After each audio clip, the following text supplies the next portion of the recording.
لا حول ولا قوة إلا بالله العلي العظيم. أعوذ بالله من الشيطان اللعين الرجيم. بسم الله الرحمن الرحيم. رب اشرح لي صدري ويسر لي أمري واحلل عقدة من لساني يفقهوا قولي. اللهم صل على محمد وعلى محمد وعجل فرجهم. خران عزیزان، السلام علیکم ورحمۃ اللہ۔ آج ماہ مبارک رمضان کی 19ویں تاریخ ہے، اور آج کے دن کی جو دعا ہے وہ یہ ہے کہ بسم اللہ الرحمن الرحیم اللہم حبب الی فیہ الاحسان وکرہ الی فیہ الفسوق والعصیان وحرم علی فیہ السخط والنیران بعونک یا غیاث المستغیثین۔ خدایا آج کے دن نیکی کو میرے لیے پسندیدہ اور فسق و فجور اور گناہ کو ناپسندیدہ قرار دے، اور آج کے دن میں اپنے غضب اور جہنم کی آگ کو مجھ پر حرام کر دے اپنی مدد سے، اے فریاد کرنے والوں کے فریاد رساں۔ یہاں پہ جو ہے مطالب اور نکات اس دعا سے لیے گئے ہیں وہ یہ کہ نیکیوں سے محبت کی درخواست، فسق و فجور و گناہ سے نفرت کی، اللہ کے حیث و غضب اور آتش جہنم سے نجات کی پناہ مانگی گئی ہے۔ پہلا فقرہ جو ہمارا ہے اللہم حبب الی فیہ الاحسان، یعنی عربی میں جو لفظ احسان ہے نیکی اور حسن کے عمل کو کہتے ہیں، یعنی انسان جو اچھے اعمال انجام دیتا ہے، نیکی کرتا ہے، اسے احسان کہا جاتا ہے۔ اور جس عمل کو اردو میں احسان کہا جاتا ہے اسے عربی میں امتناع کہتے ہیں، یعنی ہم جو کہتے ہیں نا کہ ہم نے فلاں پہ احسان کیا، فلاں نے ہم پر احسان کیا، وہ امتناع ہے۔ لہٰذا قرآن کریم میں وبالوالدین احسانا کا ہرگز یہ مطلب نہیں ہے کہ اپنے والدین پہ احسان و منت گزاری کرو، نہیں، کیونکہ اولاد اپنے والدین پہ امتناع اور احسان نہیں کر سکتی ہے۔ یعنی یہاں احسان سے مراد یعنی ان کے ساتھ حسن سلوک کریں، نیکی کریں، نیکی کے عمل کریں۔ تو یہ ساری چیزیں جو ہے وہ لفظ احسان میں بندھی ہوئی ہے، لفظ احسان کے معنی ہے۔ سوال یہ ہے کہ جب انسان فطری طور پر اچھائیوں سے محبت کرتا ہے تو پھر اس دعا کی کیا ضرورت ہے؟ یعنی انسان اگر سب کچھ اچھا کرتا ہے، نیکی کرتا ہے، اچھے اعمال انجام دیتا ہے، تو پھر یہ دعا کی کیا ضرورت ہے؟ بارگاہ الہی میں یہ کہے کہ خدا یہ نیکیوں کو میرے لیے محبوب و پسندیدہ قرار دے۔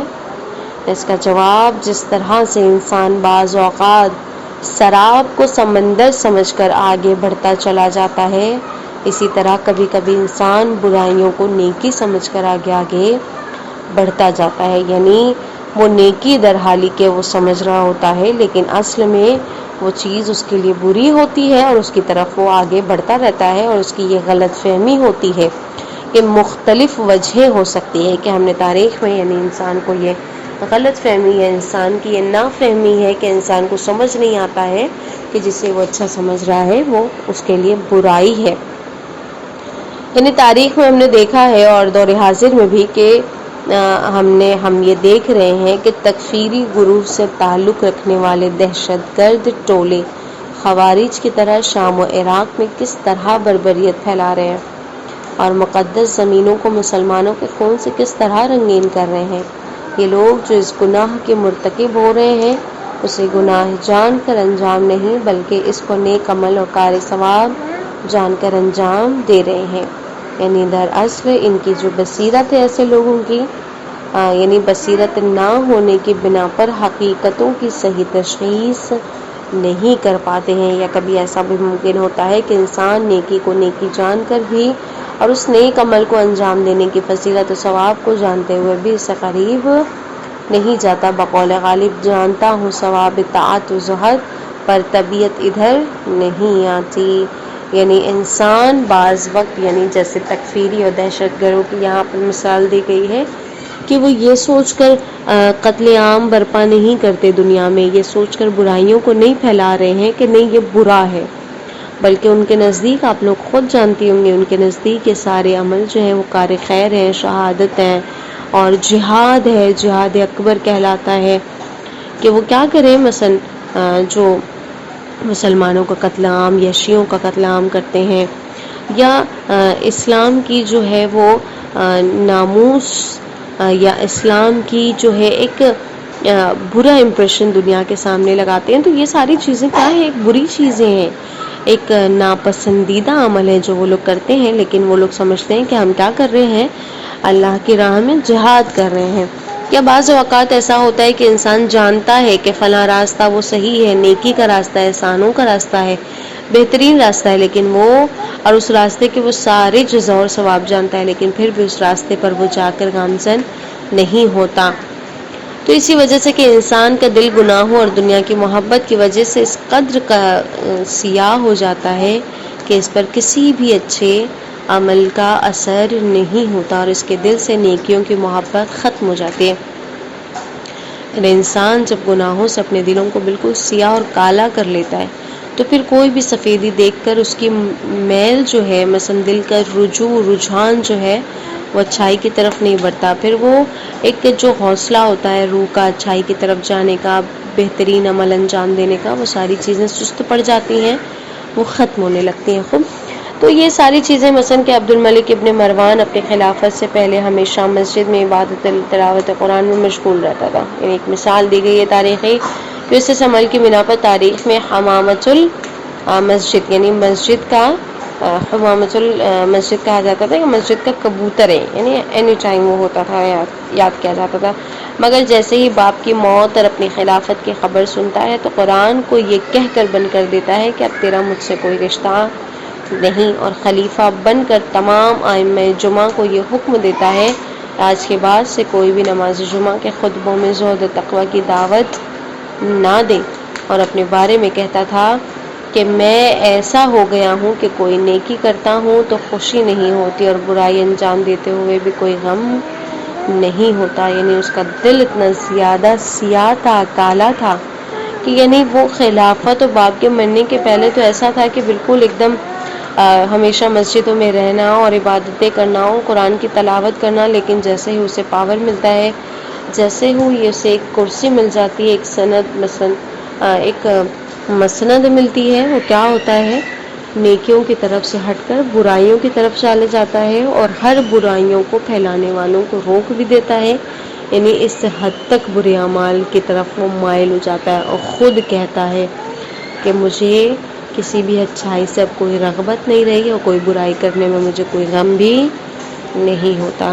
تو یہ مہر ہوتی ہے جو انسان کے دل اور روح پر مار دی جاتی ہے کہ انسان پھر اس کے بعد کسی بھی بہترین عمل کے لائق نہیں بچتا ہے.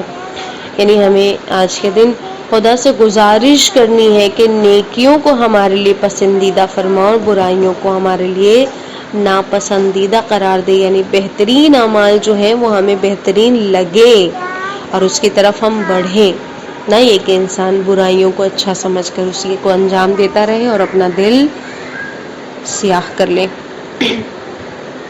نیکی جو ہے وہ قرآن کریم کی روشنی میں کیا ہے؟ ان اللہ یأمرکم بالعدل والاحسان، بے شک اللہ عدل اور نیکی کا حکم دیتا ہے. بے شک خدا نیکی اور عدل کا حکم دیتا ہے. احسان اور عدل میں کیا فرق ہے؟ یعنی عدل ظلم کے مقابل میں ہوتا ہے. یعنی عدل کی جو تعریف ہے یہ کہ کسی بھی چیز کو اس کی جگہ پر قرار دینا، اور اس کے اپوزٹ ہے ظلم. یعنی ظلم کی جو تعریف ہے وضع الشیء علی غیر محلہ، ظلم یعنی کسی بھی چیز کو اس کی حقیقتی جگہ سے ہٹا دینا. ٹھیک ہے، یعنی کسی بھی چیز کو اس کے نامناسب جگہ پر قرار دینا. اور عدل اس کے برعکس ہوتا ہے.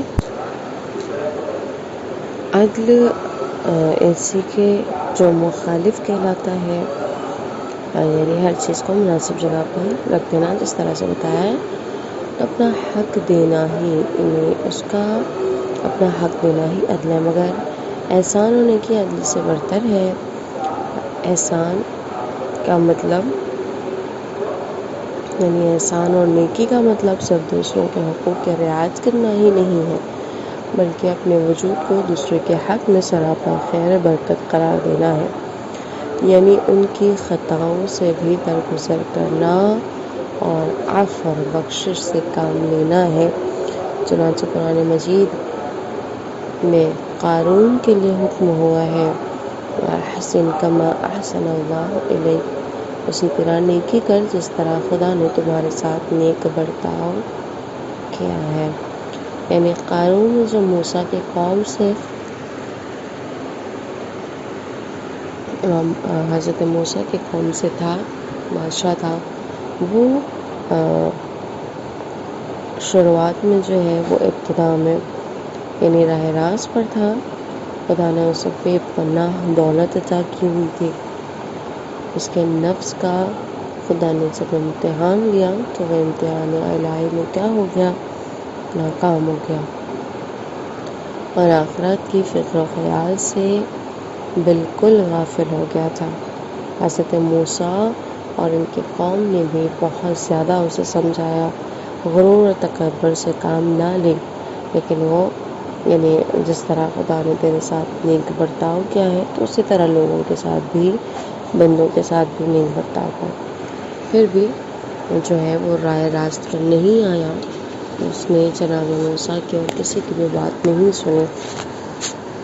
خیر، یہ جو آیت یہاں پہ ذکر کی گئی ہے، اس سے واضح ہے کہ خدا اپنے بندوں کو چاہتا ہے کہ وہ ایک دوسرے سے نیک برتاؤ کریں، نیکی کے ساتھ پیش آئیں، تاکہ خدا اس نیکی کے عوض اسے مثلا اس سے نیکی کرے۔ چنانچہ ارشاد خدا ہوتا ہے، کیا نیکی کی جزا نیکی کے علاوہ بھی ہو سکتی ہے؟ نیکی کے بدلے بندوں کے ساتھ نیکی ہی کرتا ہے۔ یعنی اگر ہم نے کسی پر احسان کیا، کسی کے ساتھ احسان کیا، کسی کے ساتھ بہترین اعمال انجام دیے، خداوند عالم ہمیں وہ خود ریٹرن کرتا ہے۔ ایک واقعہ ہے کہ جس میں نیکی کی جزا کے متعلق ذکر کیا گیا ہے کہ حضرت امام موسیٰ رضا علیہ السلام سے نقل ہوتا ہے کہ بنی اسرائیل کے زمانے میں ایک مرتبہ بہت زیادہ سخت قحط پڑا تھا، لوگ بہت زیادہ ہی پریشان ہو گئے تھے اور دانے دانے کو ترس رہے تھے۔ ایک عورت جو مومنہ اور خدا ترس تھی، خدا سے خوف کھانے والی تھی، وہ اس کا ایک چھوٹا سا بچہ تھا کہ دوپہر کے وقت سخت وہ بھوک کی عالم میں تھا، اور اس کے گھر میں صرف روٹی کا ایک ٹکڑا تھا جس سے کھانے کے لیے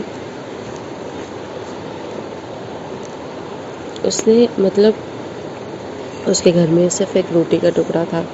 ابھی اس نے چاہا ہی تھا کہ وہ اپنے اس روٹی کے ٹکڑے کو نوش فرمائے کہ وہ دروازے پر فقیر نے آواز دی، اے کنیز خدا، بھوک مارے ڈال رہی ہے، اگر تیرے پاس کچھ ہے تو دے دے۔ یہ جب آواز آتی ہے تو وہ اپنا ہاتھ روک لیتی ہے، روٹی کے ٹکڑے کو اٹھا کر اس بھوکے فقیر کو دے دیا۔ اب بچے کو گود میں لے کے لکڑیاں جمع کرنے کے لیے کیا کرتی ہے؟ جنگل کی طرف نکل جاتی ہے۔ بچے کو ایک جگہ بٹھا کے لکڑیاں چننے میں مشغول ہو جاتی ہے۔ اچانک ایک بھیڑیا اس کے بچے کو اٹھا لے جاتا ہے۔ عورت اس بھیڑیے کے پیچھے روتے ہوئے دوڑتی ہے۔ پھر اسی دوران جو ہے جبرائیل امین بے حکم خدا نازل ہوتے ہیں اور بھیڑیے سے اس کے بچے کو چھڑا کر اس کی ماں کو سپرد کر دیتے ہیں، اور اس عورت سے کہتے ہیں، کیا تو اب راضی و خوش ہے اس روٹی کے ٹکڑے کے عوض اس عمل سے؟ الجزاء الاحسان الا الاحسان، یہ ہوتا ہے کہ خدا احسان کا بدلہ احسان کرتا ہے، نیکی کا بدلہ نیکی دیتا ہے۔ بہرحال اگر انسان دوسروں کے ساتھ نیکی کے سے پیش آئے گا تو خدا بھی اس کے ساتھ کیا کرتا ہے؟ نیک برتاؤ کرتا ہے۔ لہذا حکم ہوتا ہے کہ ایک دوسرے کے ساتھ نیک برتاؤ کرو، خصوصی طور پر والدین، رشتہ دار، یتیموں اور مسکینوں کے ساتھ نیکی سے پیش آنا ہے۔ چنانچہ کیونکہ اس ذیل میں بھی ارشاد خداوندی ہوتا ہے کہ وَإِذَا أَخَذْنَا مِيثَاقَ بَنِي إِسْرَائِيلَ لَا تَعْبُدُونَ إِلَّا اللَّهَ وَبِالْوَالِدَيْنِ إِحْسَانًا وَذِي الْقُرْبَى وَالْيَتَامَى وَالْمَسَاكِينِ وَقُولُوا لِلنَّاسِ حُسْنًا وَأَقِيمُوا الصَّلَاةَ وَآتُوا الزَّكَاةَ ثُمَّ تَوَلَّيْتُمْ إِلَّا قَلِيلًا مِنْكُمْ وَأَنْتُمْ مُعْرِضُونَ۔ اس وقت کو یاد کرو جب ہم نے بنی اسرائیل سے عہد لیا کہ خبردار خدا کے علاوہ کسی کی عبادت نہ کرنا، اور ماں باپ، قرابت داروں، یتیم اور مسکینوں کے ساتھ اچھا برتاؤ کرنا۔ یعنی خداوند عالم نیکی کرنے والوں کو بہت زیادہ دوست رکھتا ہے، کیونکہ قرآن مجید میں بہت بار اس چیز کا ذکر ہے، ان اللہ یحب المحسنین، بے شک خدا ان کے ساتھ کیا ہے، ایک دوسرے کے ساتھ احسان کرنے والے، نیکی کرنے والوں کو پسند کرتا ہے۔ نیکی اور احسان کے کچھ مصادیق ہیں، یعنی جو کچھ قرآن مجید میں اور ائمہ طاہرہ علیہ السلام کی احادیث میں نیکی سے متعلق وارد ہوا ہے، یہاں پر اس چیز سے واضح ہے کہ نیکی اور احسان صرف چند مادی اور مالی امور سے جو ہے وہ مخصوص نہیں ہے کہ ہم صرف مادیات کے ذریعے سے کریں یا ہم صرف مال کے اعتبار سے کسی کے ساتھ نیکی کریں،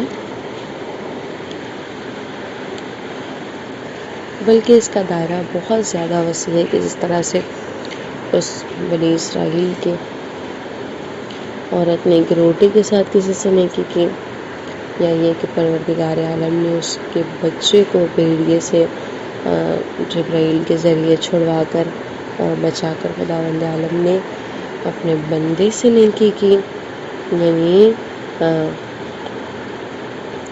نیکی یہ بھی ہے کہ انسان خدا اور رسول و قیامت پر ایمان رکھے، ائمہ طاہرہ علیہ السلام، اہل بیت علیہ السلام سے محبت اور مودت کرے، یہ بھی جو ہے وہ نیکی ہے اور احسان ہے۔ اسی طرح مشکلات کو تحمل کرنا نیکی ہے، فحشاء سے اور برائیوں سے بچنا نیکی ہے، واجبات اور مستحبات پر عمل کرنا احسان ہے، محرمات سے پرہیز کرنا، یہ تمام امور جتنے ہیں وہ احسان کے دائرے میں آتے ہیں، حتیٰ کہ نیکی اور احسان کا دائرہ صرف انسانوں سے ہی مخصوص نہیں ہے، اور یعنی چاہے وہ مسلمان ہو یا کافر ہو، بلکہ جانوروں سے بھی اچھا سلوک کرنا احسان اور نیکی میں شامل ہوتا ہے۔ نیکی اور احسان کے کچھ بہترین آثار و نتائج ہیں یہاں پہ۔ سب سے پہلے لطف الہی، محبت الہی، دنیا آخرت کی بھلائی، سکون اطمینان، رفعت و بلندی، حسن عاقبت۔ لطف الہی کیا ہے؟ جو بھی نیکی احسان کرتا ہے زندگی میں اللہ سے خاص لطف و کرم اللہ کی ہوتی، ان اللہ لمع المحسنین، بے شک ہمیشہ نیکی کرنے والوں کے ساتھ ہے خدا۔ محبت الہی کیا ہے؟ یعنی احسان کرتا ہے جو بھی انسان، خدا اس سے محبت کرتا ہے، ان اللہ یحب المحسنین۔ دنیا آخرت کی کیا بھلائی ہوتی ہے احسان کرنے والوں کے ساتھ؟ یہاں پر ارشاد ہوتا ہے وَقِيلَ لِلَّذِينَ اتَّقَوْا مَاذَا أَنزَلَ رَبُّكُمْ قَالُوا خَيْرًا لِلَّذِينَ أَحْسَنُوا فِي هَٰذِهِ الدُّنْيَا حَسَنَةٌ وَالدَّارُ الْآخِرَةُ خَيْرٌ، یعنی جب کہا جاتا ہے کہ انسان کے لیے تقوی، انسان کے تقوی کے لیے، اور مثلاً پروردگار عالم وہ ساری چیزیں جو خداوند عالم کی طرف سے نازل ہوتی ہیں، تو کہتے ہیں خیرا للذین احسنوا، خیر ہے ان لوگوں کے لیے نیکی کرتے ہیں، فی ہذہ الدنیا حسنۃ ودار الآخرہ، جو اس دنیا میں نیکی کرتے ہیں، جو آخرت میں نیکی کرتے ہیں، یعنی صاحبان تقوی سے جب یہ ساری چیزیں کہی گئی، بہرحال ان کے لیے دنیا بھی بہتر ہے اور آخرت بھی بہتر ہے۔ سکون اطمینان کیا ہے؟ خداوند کریم کا ارشاد ہوتا ہے کہ الذین ينفقون اموالهم باللیل والنہار سرا وعلانیہ فلہم اجرہم عند ربہم ولا خوف علیہم ولا ہم یحزنون، جو لوگ اپنے اعمال کو رائے خدا میں رات میں، دن میں خاموشی سے اور علنی طور پر خرچ کرتے ہیں، ان کے لیے پروردگار کے نزدیک اجر بھی ہے، انہیں نہ کوئی خوف ہوگا اور نہ کوئی غم۔ رفعت و بلندی کیا ہے؟ مع الاحسان تکون رفعہ، بلندی اور رفعت نیکی اور احسان کے ساتھ ہے۔ حسن عاقبت کیا ہے؟ مولا کائنات کے حدیث سے گرامی میں من احسن الی الناس حسنت عواقبہ، جو بھی لوگوں کے ساتھ نیک برتاؤ کرے گا وہ عاقبت بخیر ہوگا۔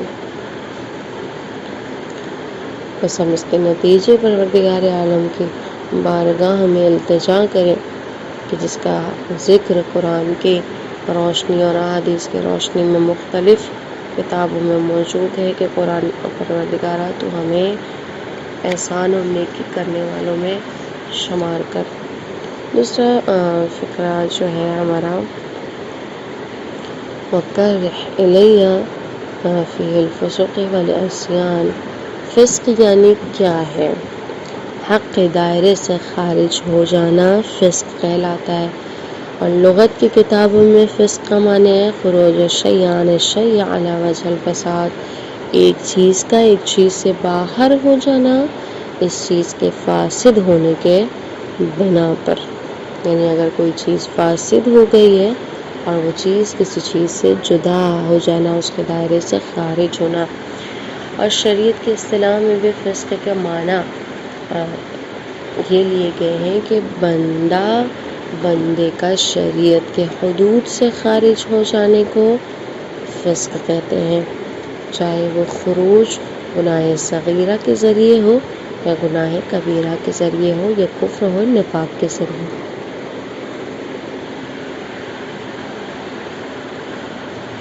فسق کے بھی جو کچھ مصادیق ہیں قرآن اور کی روشنی میں، یہاں پر یعنی راہ حق سے بھٹک جانا کیا ہے؟ فسق ہے۔ اس کے کچھ مصداق ہیں اور اس میں مثلا قرآن کی روشنی میں وہ ساری چیزیں یہاں پر بتائی گئی کہ ابلیس سب سے پہلے مصداق کیا ہے؟ کان من الجن ففسق عن امر ربہ، ابلیس جنات میں سے تھا، بس اس نے اپنے پروردگار کے حکم سے کیا کی؟ سرتابی کی، یعنی اللہ نے ملائکہ سے کہا سجدہ کرو لیکن ابلیس نے نہیں کیا۔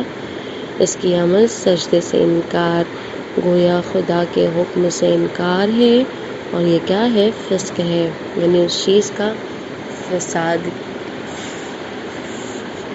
جو ہے فاسد ہو جانا، اور مثلا وہی جناتوں کی سب سے خارج ہو جانا، ملائکہ کی صفوں سے خارج ہو جانا اس کے لیے، یعنی ایک شے کا دوسرے شے کے دائرے سے نکل جانا۔ غیر شرعی ذبیحہ کھانا، یعنی جسے حلال طریقے سے ذبح نہ کیا گیا ہو وہ ذبیحہ۔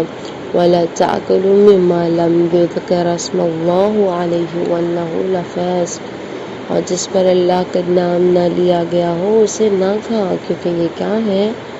فسق ہے۔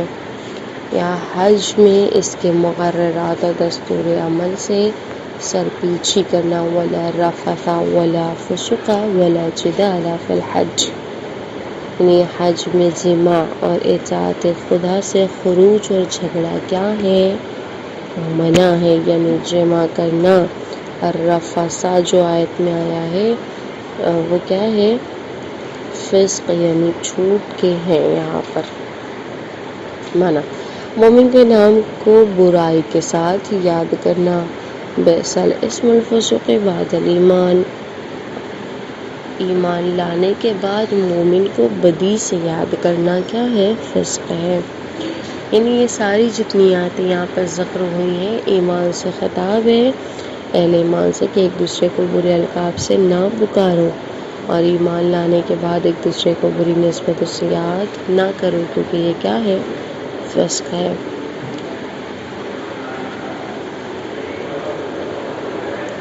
یہاں پہ جو تفسیر المیزان میں آیا ہے لفظ اس میں سے مراد کیا ہے؟ ذکر یعنی یاد کرنا ہے۔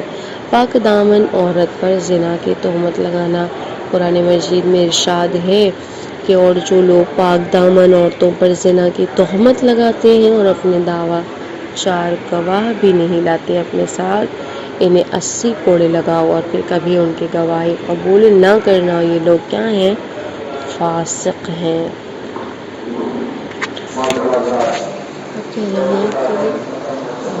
فسق اور عصیان میں کیا فرق ہوتا ہے؟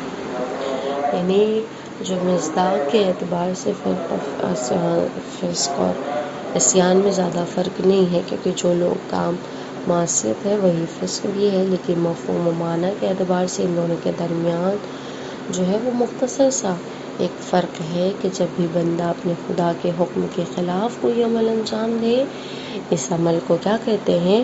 عصیان یا معصیت جو ہے، اور اس کے کرنے والے کو عاصی کہتے ہیں، یعنی جس نے معصیت کی ہو اس فرد کو عاصی کہا جاتا ہے، اور اگر بندہ اس عمل معصیت کو بار بار انجام دے تو اسے فاسق کہا جاتا ہے۔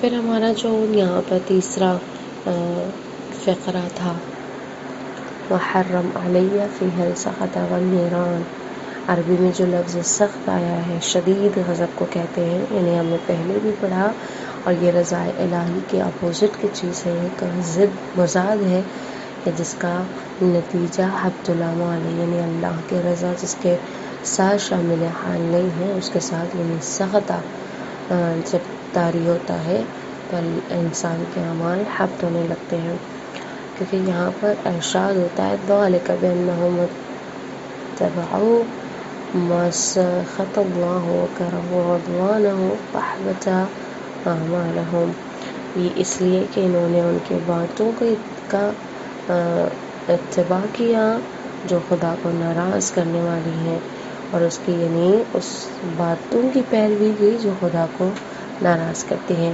اور اس کی مرضی کو ناپسند کیا ہے تو خدا نے ان کے اعمال کو برباد کر کے رکھ دیا۔ سخط الہی سے مربوط گفتگو دوسری تاریخ میں دعا و جنبی فیہ من سخط کا و نقیمائک من نقیماتک، یعنی تفصیل اس کی جو ہے ہو چکی ہے، جس طرح سے ہم نے پہلے بھی پڑھا۔ اب یہاں پہ جو لفظ نیران سے کیا مراد ہے؟ دوزخ کی آگ کو نیران کہتے ہیں کہ جس میں خدا کے نافرمان بندے روز قیامت ڈالے جائیں گے، اور کوئی بھی آتش جہنم میں دوزخ سے زیادہ سخت کوئی چیز نہیں ہے۔ تو اس دردناک عذاب کا جو تصور بھی انسان نہیں کر سکتا، یعنی ہم دنیا کی تھوڑی تھوڑی مشکلات میں اتنے زیادہ پریشان ہو جاتے ہیں، تو وہ آخرت کی جو مثلاً عذاب ہے وہ کیسے برداشت کریں گے؟ اس طرح سے ہم نے کئی بار یہاں پر پڑھا کہ مولا کائنات نے کہا پروردگار عالم، یہاں کی سختیاں، یہاں کی بلا و مشکلات تھوڑی ہیں، ہم اسے برداشت نہیں کر سکتے، کیسے ہم آخرت کی ہر چیزوں کو جو ہے وہ تحمل کریں گے، وہاں کی بلا کو، وہاں کی مصیبتوں کو۔ تو یہ ساری چیزیں جو ہمارے درمیان ہیں، تو آج ہم دعا کریں کہ پروردگار عالم یعنی اپنے غضب اور آتش جہنم سے ہمیں بحق کے محمد وآل محمد کیا کرے، محفوظ رکھے اور بچا لو۔ اور آج کا جو ہے وہ دعا کی تفسیر تھی، انشاءاللہ کہ خدا اس دعا کی توسل سے اہل بیت علیہم السلام کے توسل سے ہمیں بہترین لوگوں میں قرار دے۔ وآخر دعوانا الحمدللہ رب العالمین۔